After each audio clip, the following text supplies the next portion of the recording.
Hello, everyone. Welcome to Capstone Project's YouTube channel and our program, And There's More. This program aims to look deeper into issues that are affecting us in our daily lives. Because most times, there's really more than meets the eye. Have we misjudged things and missed out on important information? Or, in our haste, been quick to judge based on what we see on the surface? We will delve into prevailing topics and hear of the experiences and points of view of regular folks on how their lives were impacted, to understand what else lies beneath so we can appreciate the ramifications and subsequently come to a more informed conclusion. For this first season, our topic is the pandemic and how it affects the various aspects of Capstone's three pillars, namely performance, Filipino language, and vivification. Mabuhay! Welcome to And There's More, Capstone Project's program where we take on common topics to find out or learn more about them. I'm Ron Capinding, Capstone's Artistic Director, and I will facilitate the discussion. The pandemic affected our lives a great deal, if not fully. Some regard it as the end of face-to-face encounters.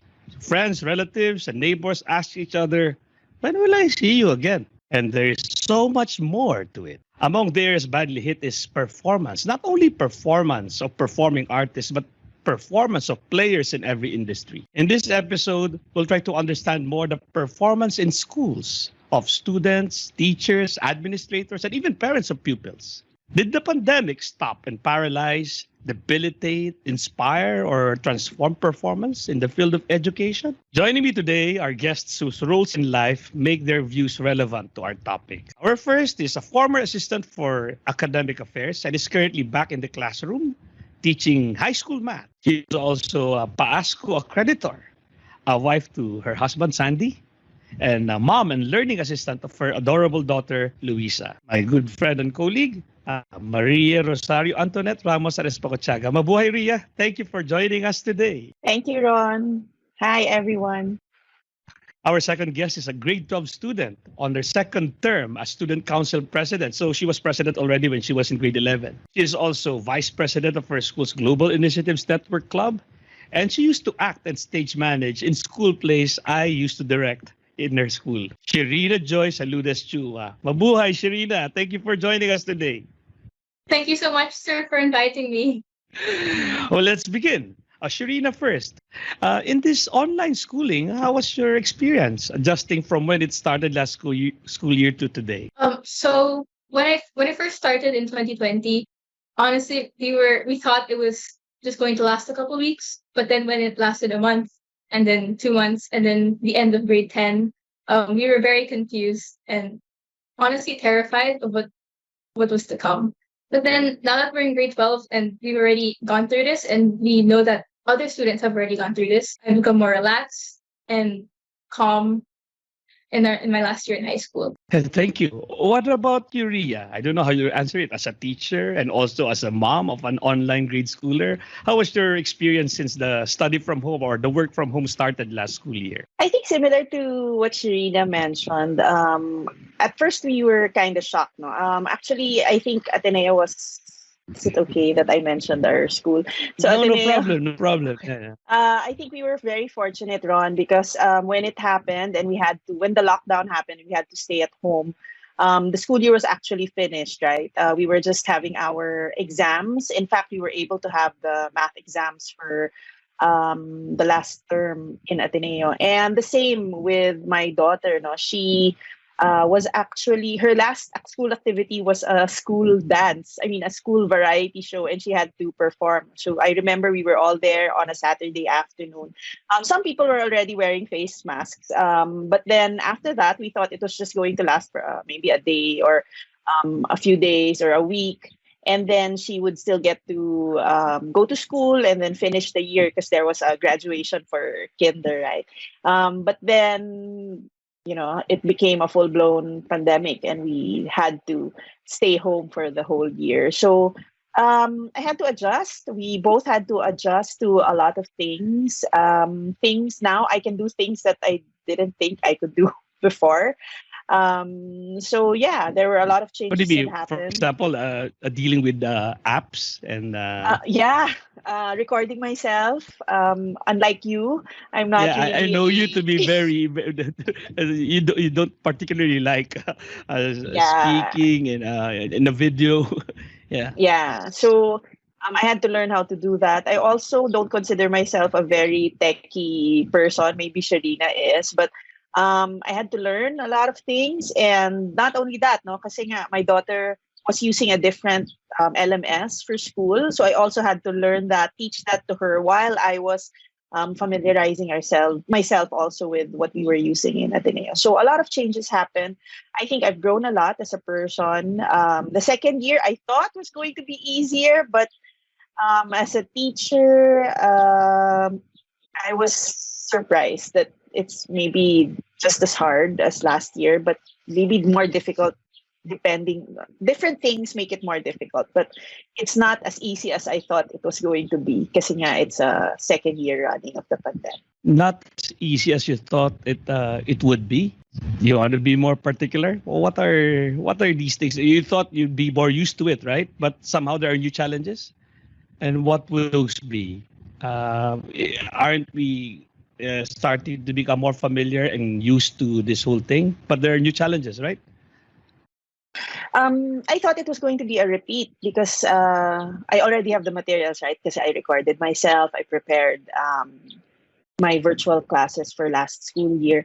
So I thought I was just going to reenact or replay all of these things. But first, the class schedule changed. So more structural. So the class schedule changed for us and then also for my daughter. So before I could assist her while teaching at the same time. Kasi medyo sabay, no? Parang when my classes would end, I can pop in and then take a look at how she's doing. But now because the schedules have clashed, she's more on her own. So maybe it's a good thing pala.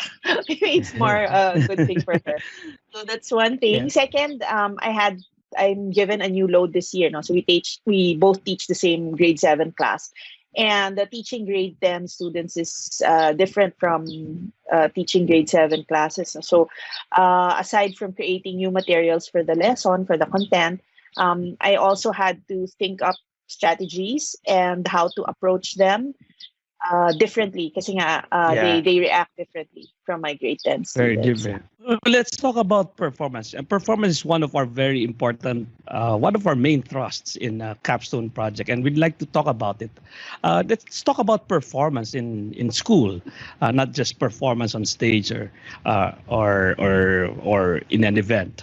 What would be considered a performance in your roles as a student, an educator, formator of the young? Of course, I myself know I'm from the school, but for the sake of our listeners, can we please, if you talk about performance, what do you mean by performance when it comes to student performance or teacher performance? Anyone could answer first? Maybe Ria, you want to start?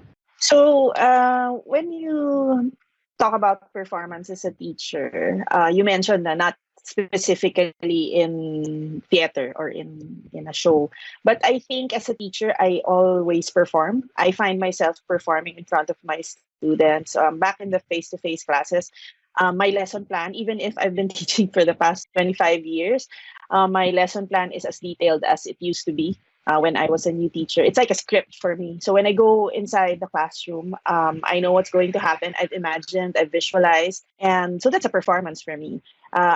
I take on a role, I project my voice. I'm like what I said earlier, I don't really like being in front of the camera or being seen by a lot of people. But inside the classroom, I guess I transform into a more performing person, I think. A more So seasoned thespian.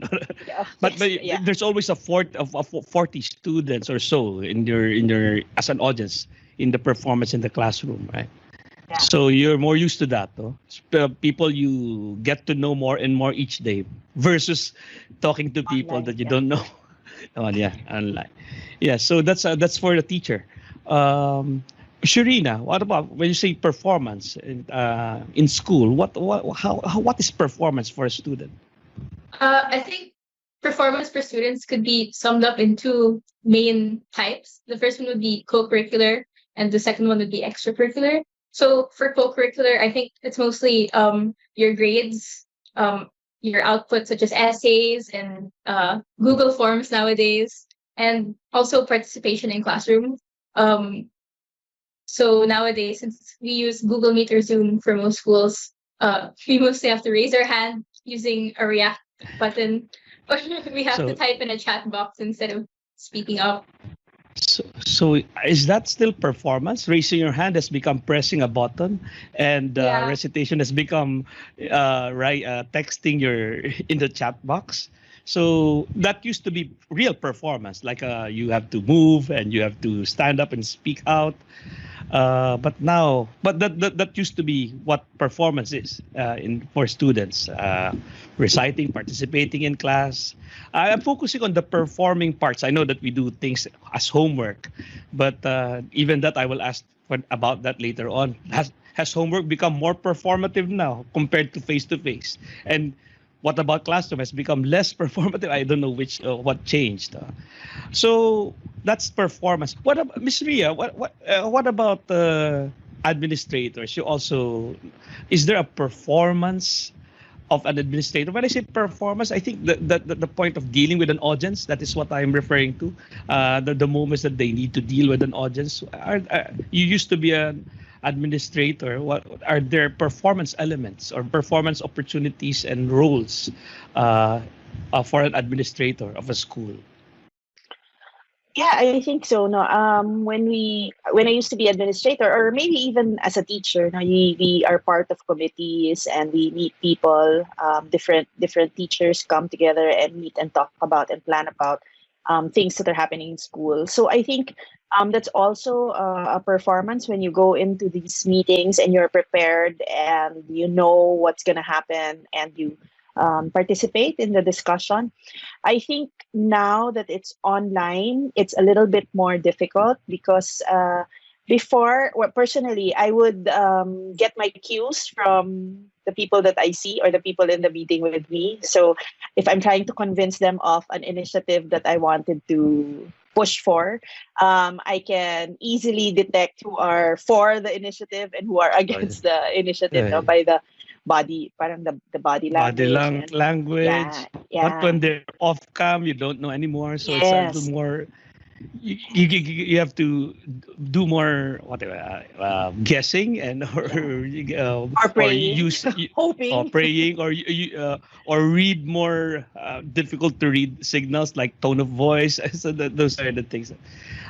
So maybe that's it. Let's clarify this. We are talking about education and the roles of people in education, but particularly the performing part when you have to deal with an audience, no matter if it's just one or a group of people. I think students have that role. You are also a student leader in the extracurricular area, Sharina. What are the performance parts of that? I know as a student leader, you need to be a speaker sometimes, you need to address a group. Can you just describe to us that those other roles you talked about reciting and raising your hand, but extracurricular, what are the performance parts? Specifically in the student council, being the president, I've had to head these meetings, and being the person that's heading the meeting, I also get to somewhat experience how some teachers feel when people don't turn on their cameras or when they don't reply. Maybe they're not nearby their laptop, so that makes it a bit hard. Maybe they left you. They left the Yeah, meeting and without you yeah, knowing.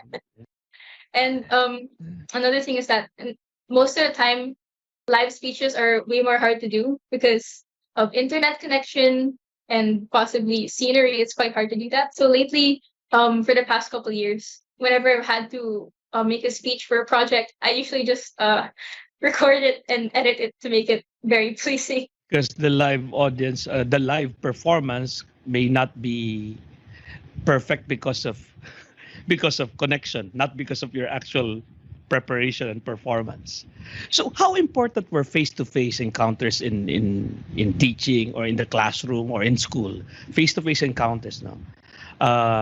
And how important is face-to-face encounters and performance in your roles uh, before uh, before the pandemic, and maybe before the pandemic. Let's try to understand that, maybe because that is what we're trying to um, to match, or at the very least improve now. No, how do you duplicate the face-to-face encounter? So my first question is, how important were face-to-face encounters in school, and how important is performance? Is that the main thing? Is that the key element of your industry, or the education industry?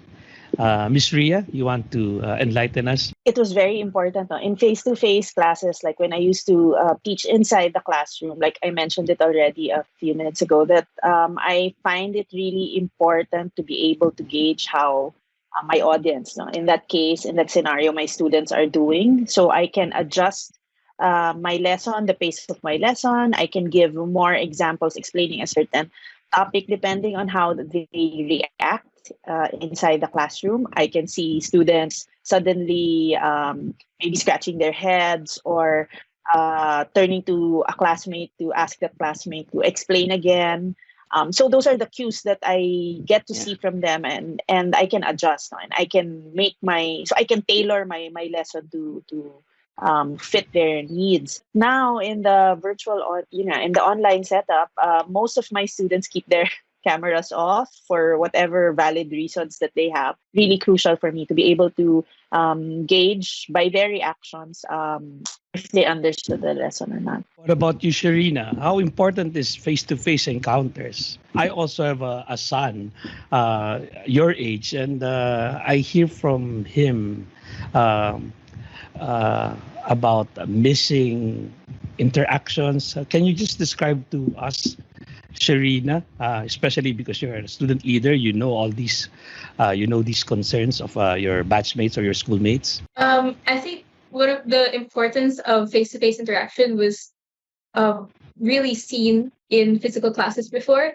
because of course, before, the lectures in the classroom were your main source of information, whereas now most teachers record their lectures so we could just watch it afterwards. Another thing would be just basic social interaction in recess and lunch. Of course, you'd be able to walk around with your friends, eat lunch together, and now most of the time we eat lunch with our families, which is great.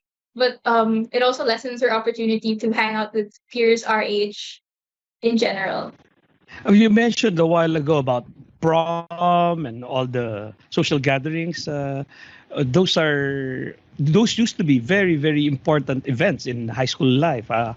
Did you replace it with, what did you substitute it with?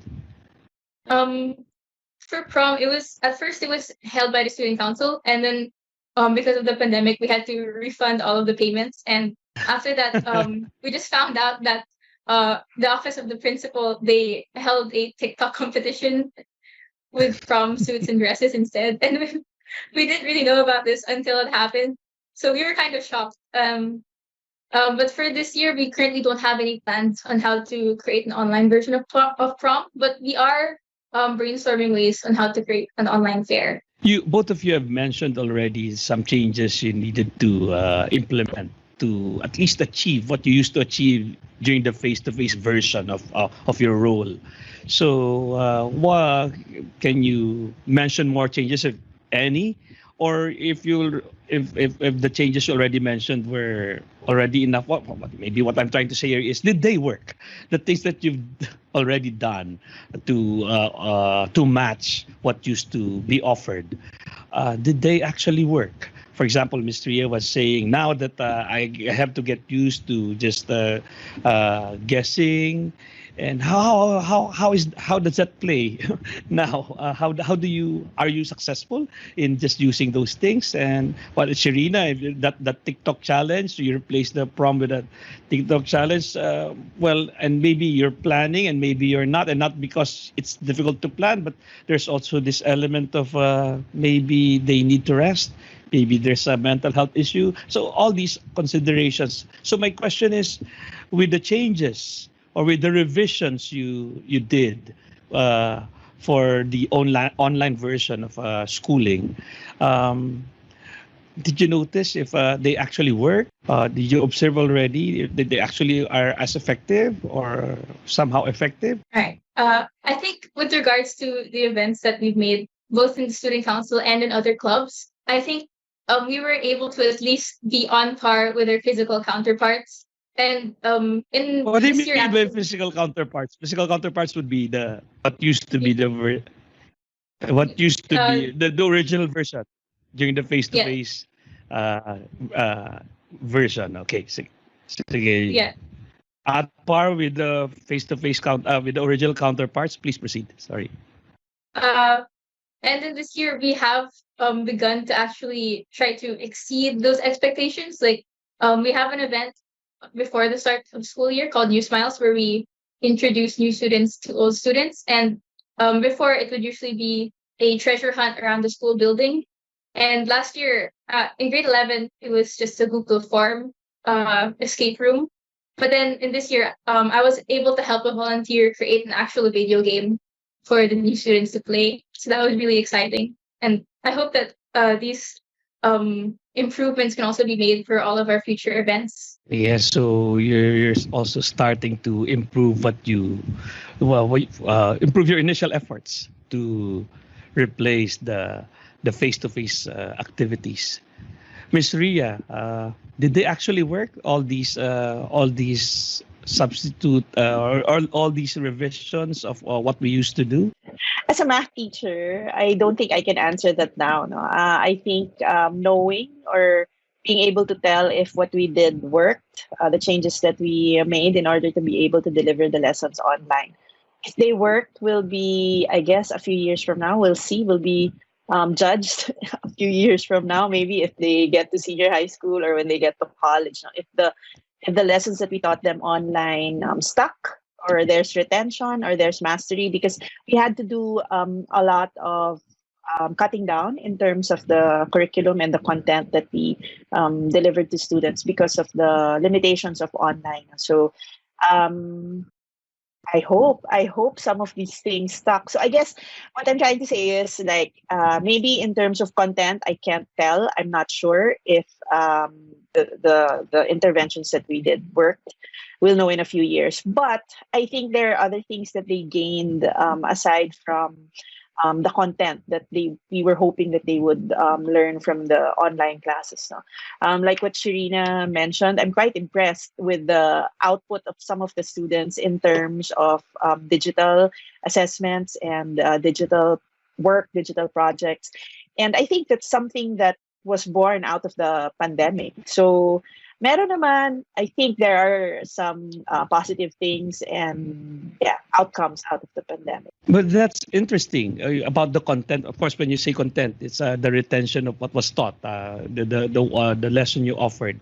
But is it possible, Miss Ria, that the retention could be better? Because this is totally new. Because we were wondering, will it stick? Will it stick with the students what we taught? And my guess is perhaps not, because we just taught it in a very online version and not really a face-to-face encounter. But who knows? Maybe students now, the youngsters, are wired differently, and since you offered it in this version, it could have been more.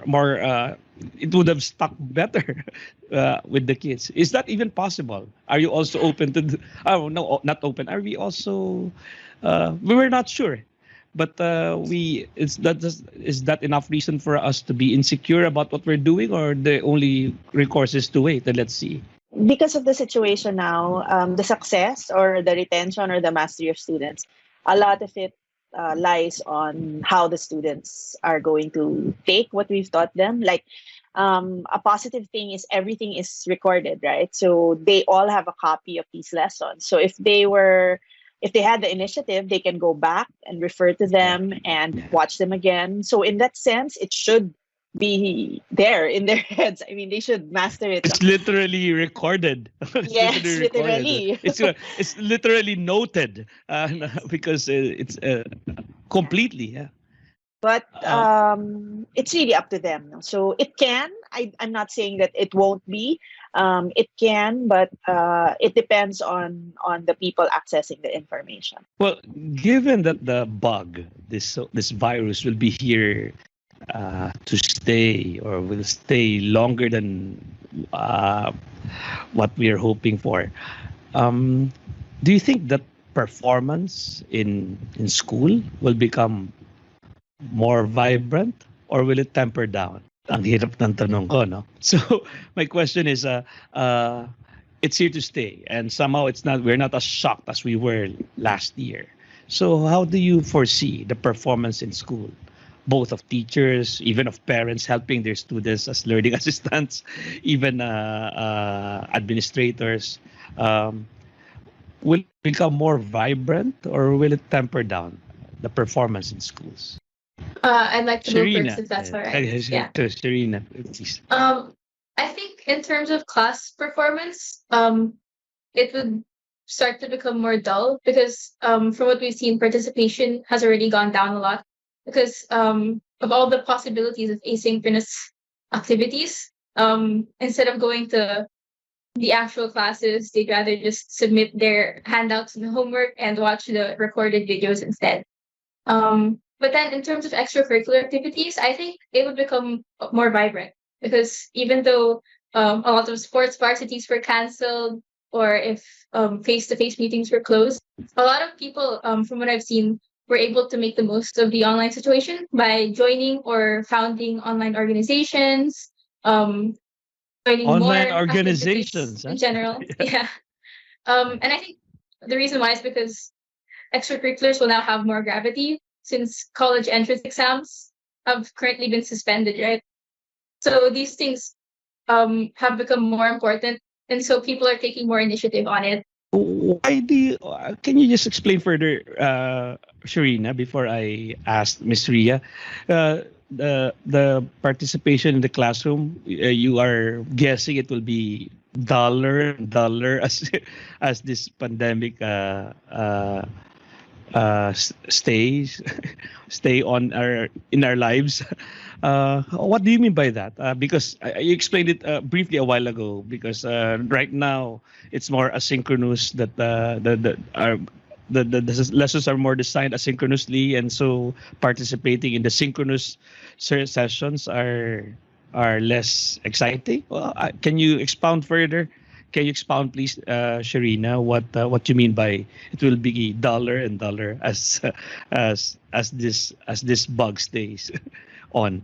Yeah. I think it's because it's less of a need to go to that class and it's less of a need to actually participate that people will just rely on the activities afterwards. And from what I've seen too, only a handful of people, mostly the extroverted ones, tend to be the ones to reply without cold calling in their own initiative.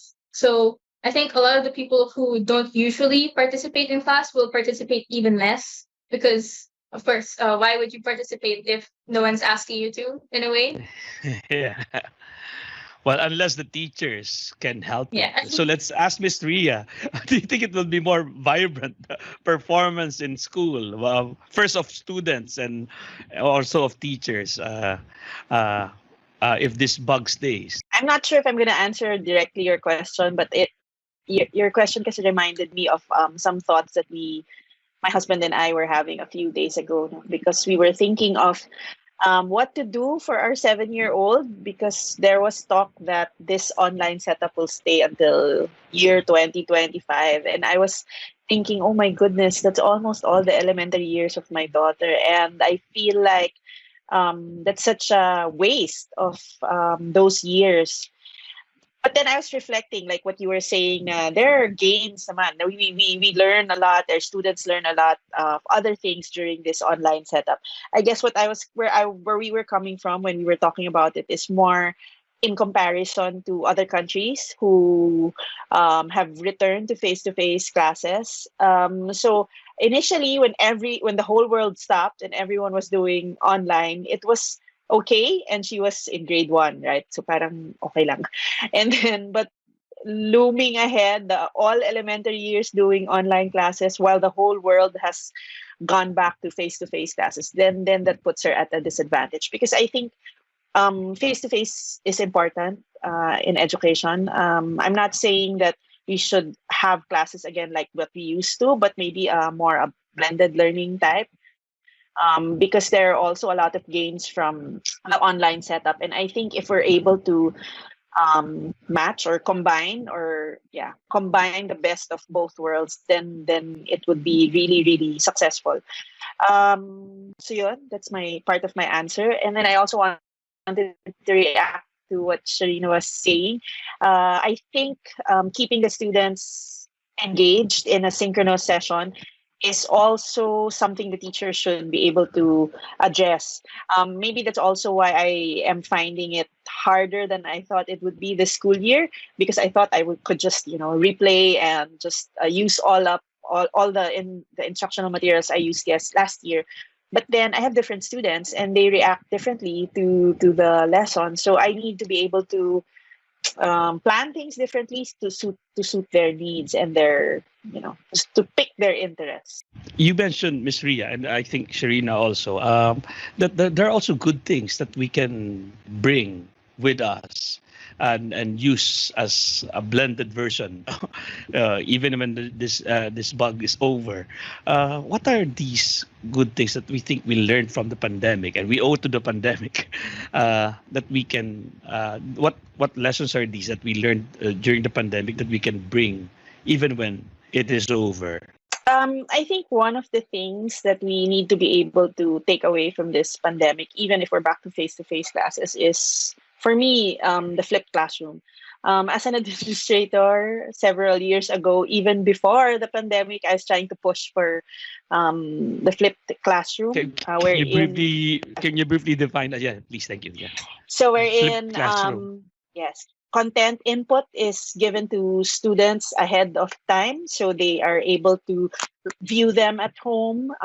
So this can be in the form of video recording, instead of the input being given inside the classroom in a 50-minute or 1 hour setup. And Some students take longer to absorb, right? So when you try so to fit that in a 50-minute or 40-minute period, then you're not sure if if so they they can. understood or not. Yeah, I remember. I don't know if it's resistance or it's just really hard to implement. But we've been talking about that, the flipped classroom, wherein the input session is what they bring home.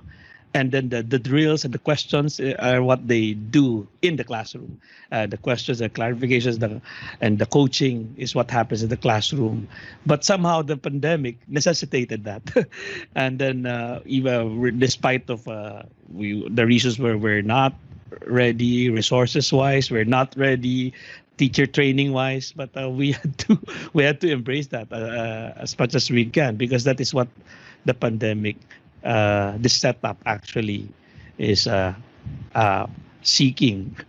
What about you, Sharina? Are there things that we learned in the pandemic version of schooling that's good to bring? I know you will proceed with college or in senior high school now, but for the senior high school or high school, do you think there should be things that we've learned during the pandemic that should stay even when the pandemic is over? There are some life skills that we definitely had to learn in order to adapt to an online curriculum. Like time management was probably the most important one, because since most of our homework's outcome based, most of our grades are based off of essays and, to mention, Google Forms. I've had to spend a lot more time after school preparing for that work or actually doing that work. Whereas beforehand, I used to do it in school during breaks or before I got picked up. And another thing would be So self-discipline. somehow in school, time management is easier because it's structured. There really is a schedule. Now Yeah. it's up to you to really assign time slots for each activity. Yes, please proceed, Sharina. All right. So the second one would also be self-discipline. Since before there was a separation between home life and school life, it was easy to concentrate on your work when you're in school and relax and do just some homework while you're at home. But now that your classroom is your home, it's been harder to be disciplined in general, because of course I have my 3 dogs, I have a bunch of video games and so many distracting objects here, even in this room alone. So I've had to become more disciplined in order to actually achieve my work. And I believe a lot of other students have had to do the same thing. Let's be more concrete with this blended thing. I'm trying to wrap my mind around this. For in a week, in a 5-day school week, how would the blended version look like, or what do you suggest it should be? There are 3 days in school and 2 days in. How anong itsura nun? How will it how will it be if we implement something like that? Because we wanted to accommodate also what we learned in the pandemic, but we also are missing things in the face-to-face version of schooling. So, Miss Ria, if it were up to you, what do you think is a good structure within the week? Come the time that we can already do blended version more liberally. Right now, there are so many concerns and restrictions, but how do you think that should be? I'm not sure how it should be, but I think it should answer issues like, or address issues like, there are some students whose home is not conducive for school learning. So it should address that. So there is an option for students to come to school instead, because not conducive in the sense like there are too many of them inside the house, or internet is not good, so accessing online classes is difficult. So they should have the option to come to school. So I'd like to address that issue. I think blended learning can also address the more performance-based tasks, for example, laboratory work. So students can come in for on those days where they need to do experiments in the laboratory, or maybe do sports, because sports we have, or theater. Inside the campus. Theater with fewer audiences. Something like that, and then maybe for interaction also, because my 7-year-old, she's an only child. She doesn't have any cousins, first cousins, so she has none social interaction. And I was the type who was very strict with technology. I mean, I didn't want her to be using iPads and laptops, or just watching the TV. So I had to give her a crash course right before last school year started, kasi nga she didn't know how to use an iPad. So so parang my hope is blended learning, or the idea of blended learning, can address these issues, or issues similar to those that I mentioned. So we have one last question. Do you think the level of performance can be improved or adapted to the new normal? If yes, how? Ms. Ria, your thoughts on this, please? I think it can still be improved. How?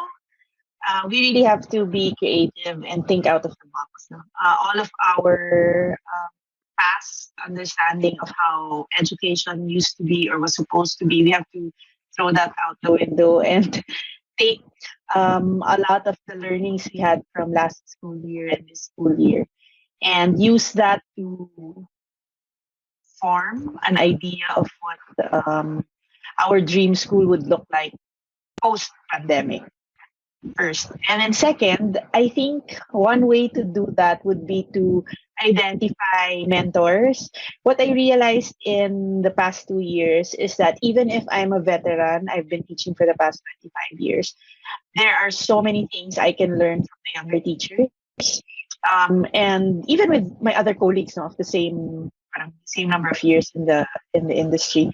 Now there are so many talents or strengths that are ideal for the online setup, and I need to be able to tap these people so that I can learn the best from them. I think that's the only way to go. No one person knows how it is to be in an online setup, so I think we should maximize our resources, make use of the resources, and these are the people in the community. Very well said. Thank you, Ms. Ria. Sharina, how do we improve this as we journey in this new normal? especially in the area of schooling? Oh, well, of course, I think most of us students would want to get back to face-to-face classes. There's definitely so much more we could improve on with online classes. For example, as Miss Ria mentioned, uh, some people still aren't as well versed in how to use technology. So I think helping both students and teachers achieve that would be very important. Another thing would be also, as Miss Ria mentioned, better engagement because from what I've seen also is that there are certain teachers that people actually participate in more in their classes, and there are some teachers whose classes are less active in a way. And the teachers that have high participation are usually the ones who have a lot of games or activities. They're the ones who really inquire about the students' interests. So I think if both students and teachers were able to learn more about how to improve engagement in general, that would definitely help. Well, I listened to your answers, and I think I could use those as already your message to the group. But if you have any last thing you want to share to the group in this topic of performance during the pandemic in the area of school or education, what else would you like to share to our listeners, to our audience listening to us right now? uh, in this whole discussion of has the performance suffered or did it improve? Is it more inspired now, or is it more debilitated now? Maybe your thoughts on this before we end. The pandemic really shocked all of us, no? Not just us teachers, but even students and the whole wide world. The pandemic shocked us, and we can't wait for it to just disappear. I think it's here to stay. This virus is here to stay, and we need to adapt. Otherwise, we'll be the ones left behind. And so I think we really need to work together. We need to listen to each other, listen to the students, what they think is effective for them, listen to one another, not just listen to the administrators. But I think in this setup, the teachers are the people on the ground. We know more than the administrators when it comes to actually delivering lessons online. And but at the same time, the administrators are encountering problems or issues that we as teachers in the classroom don't really know or are not familiar with. So there should really be a dialogue between all of the stakeholders in education. That's the only way we can succeed or move forward despite Yeah. the virus. Thank you, Ms. Ria. Sharina, any last words Um, for our listeners? for the students here who are listening, whether you like online classes or not, it's probably going to last longer than we wanted to. But what matters most is that we make the most of it. We find other ways to socialize with people, to learn the topics we want to learn. And this online scenario may just be a way for us to improve rather than to mull over about, you know. Thank you. And to our Ron, can I audiences, say do you something else? just please. Because listening to Sharina, I just realized now, yeah, we should really, move out of how we used to do things. Like, I'm so proud of myself that I said yes to this because this is something I would never have done in This the one, this face-to-face. interview. Yeah, Yeah, this yeah. one. In this Thank you face-to-face very much, setup. Ria. So There you go. So, and that was what I was telling myself. It's a different world. I need to, adapt to succeed. So I'm really happy that I got to do this or experience this for the first time with Sharina and Euron. So, yeah, something good came out of the pandemic. yeah. Thank you very much. And if I may, yes, Sharina, I might just share, Sharina. So what is this about, sir? When I first texted her, and she said, "Sure, sir, I'm in." It's like I felt like she's really looking for something exciting to do, which is in her message. So yeah. Thank you for choosing this venue to baptize yourself in a new experience and in a new thing. Yeah, I know Ria is usually trying to only when necessary does she want to do these things, but now I've invited her because. Because she's a good resource person for the topic. And of course, she's my friend. And thank you very much for saying yes. Sharina Red, thank you very much, Sharina. For our listeners, if you agree or disagree with our guest in whatever they said, please share your thoughts in the comment sections below. Um, and Miss Ria and Sharina, thank you. Thank you very much for joining us today. Thank you again for watching our program. If you haven't subscribed to the channel yet, make sure to do that. And please turn on the notification bell so YouTube will let you know once we release new videos just like this one. Mabuhay. Salamat po.